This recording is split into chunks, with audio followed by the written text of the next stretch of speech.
Sveiki, kultūros bičiuliai! Šiandienos laidą pradėsime pasakojimu apie neseniai Kaune vykusi jubiliejinį tarptautinį keramikų simpoziumą. Jame gimę darbai jau pristatomi visuomeniai. Jau 10 vasarą Kaune istorinėme lietuvių profesionaliosios keramikos pradžią menančiame pastate darbavosi menininkai iš 3 Baltijos šalių.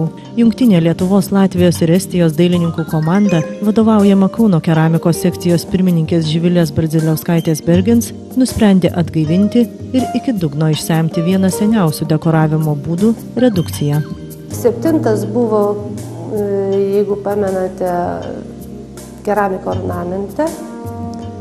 Sekantis buvo, jau prasidėjo 1 redukcija ir dabar yra jau 10 redukcija mes. Tik tai truputį jau gal, sakykime, jinai ūgtelėjus, dar labiau patobulėjusi, matom ir naujų autorių, ir jaunų atėjusių, tai kas labiausia mus žavi, kad kauniečiai jauni menininkai jungiasi su mumis, tai aš esu aplamai laiminga, nes jaunų žmonių labai norisi matyti ir jų laukia.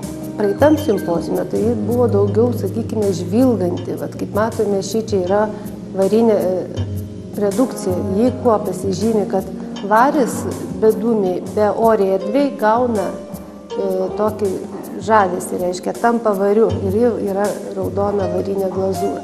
Šičia jau, kiek matom, jau yra kobalto, jau jis yra eina, o kobaltas duoda mėlyną ir per raudoną jau keičiasi. Kitur galima pažvelgti yra sidabras. Sidabras duoda gelsvą, žalsvą. Čia žiūrint priklauso, kokie buvo patrinimai, dar kokios medžiagos papildomos dės. Va čia matom žaidinę irgi. Gyvatė, jinai yra raudonai žalia. Čia yra, reiškia, naudota matinė glazūra vario, nesiredukuojanti ir redukuojanti. Čia jau yra meistriškumas, sakykime, kad suprasti tą medžiagą, įvaldyti ją. Ir aš kaip sakau, kad keramikai šį kartą valdė redukciją, o ne redukciją keramikos. Jau tradicija tapusiuose simpoziumuose ne tik gilinamasi į vis kitas technikas, jame dalyvaujantis skirtingų kartų menininkai nuolat atspindi ir šių dienos aktualijas. Šitoj parodoj mes iš tikrųjų turime gražų bendrą tokį ekspozicinį vaizdą, kuris toks matyti yra dėl 2 priežasčių. Viena iš tų priežasčių yra ta, kad yra ta jungiamoji gija, tai yra pati ta technologija, kuri be abejonės visokių formų ir visokių konceptų kūrinius apjungia ir tiesiog reiškia redukcija, jinai apskritai patraukli žiūrovui, dėl to, kad yra blizgi, dėl to, kad yra labai ekspresyvi, įvairiausiais tapybiniais viražais. Darbai persismelkia. Tai būtent tas technologinis aspektas vienyje visą ekspoziciją ir teikia tokio, netgi sakyčiau, didžiulio ekspresyvumo, kuris pasitaiko tapybos parodose.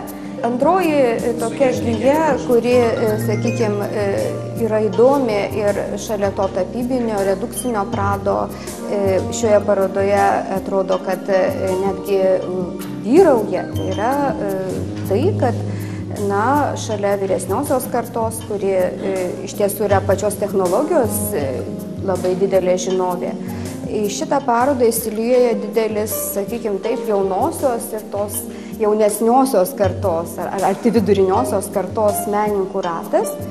Ir tai suteikia parodai darbų, kurie yra orientuoti į šios dienos problematiką. O kadangi šios dienos problematika yra iš tikrųjų labai įvairi, bet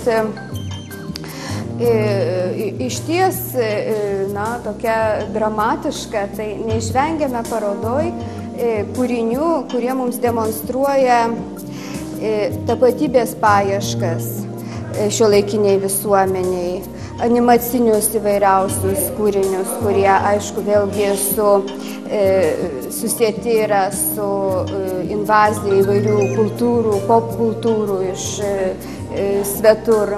Be abejonės tai yra kūriniai, kurie komunikuoja su krizinė tematika ir yra šmaikštus, groteskiški, pašiepiantis dabartinę mūsų gyvenimo tokią perspektyvą, o gal net jos nebuvimą.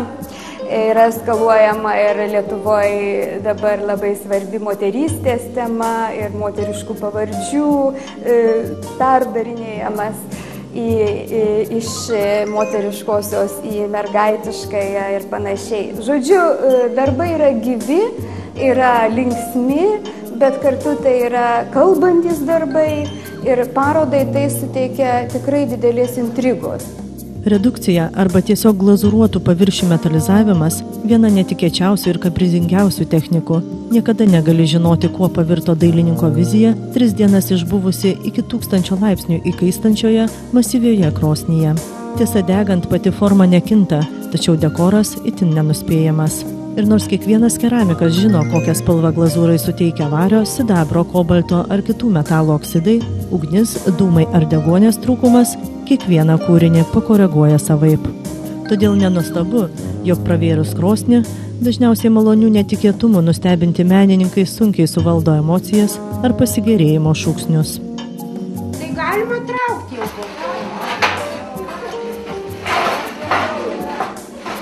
Čia buvo kristalinės ir liko kristalinės. Tik tai pasiredukavo. Ypatingai va tą vietą. Čia tai kažkaip kitaip tikėjausi tą vietą.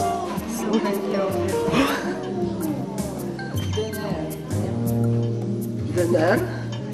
Gerai. Vieni sakė Kirmėlynas, tu DNR. Dabar aš išrinksiu pavadinimą. Smegenis. O dar 3 pavadinimas. Kas dar turi pavadinimą kokį? Laukono grupė. O, žarnynos ir pavadinimas. Ir kažkas išėjo. Tai kažkaip labai toks tiesmukiškas. Ne, žarnyno nereikia. Pasak keramikų, blogas rezultatas būna itin retai. Jei glazūra purškiama, tepama ar liejama profesionaliai, darbai tarsi atsidėkodami pražysta subtiliomis spalvomis. 2 lėkštės degtos 3 kartus, kad pasiekti tą rezultatą visą. Turbūt skirtumas ir yra tame, kaip jūs ir pati minėjot, kad čia pas mane yra purškimo būdu. Tada gal taip lygiau pasidengia glazūra, kiti daugiau teptukais arba liejo, tai storiau.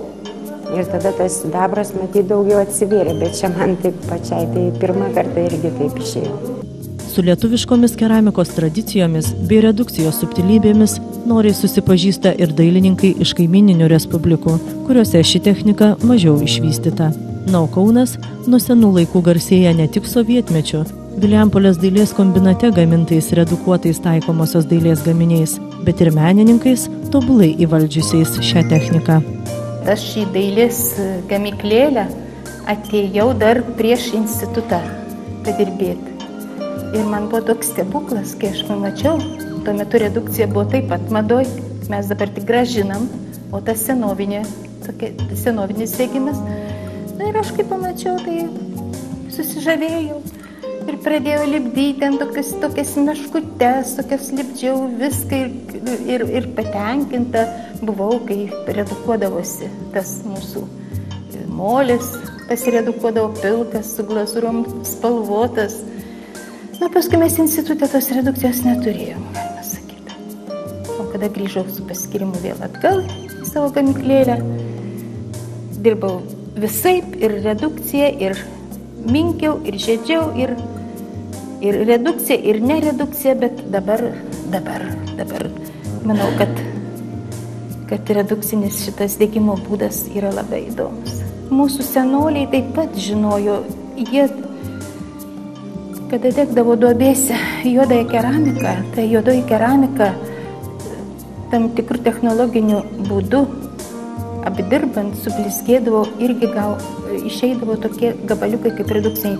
Pasak simpoziumo ir parodos organizatorių, redukcijos technika vėl atrandama iš naujo, o jos galimybės greičiausiai neišsemiamos. Tai liudija ir dalyvių aktyvumas. Šiemet išbandyti brangių vario sidabro oksidų kaprizus, o taip pat pasigilinti į viršglazūrinę tapybą panoro net 50 menininkų.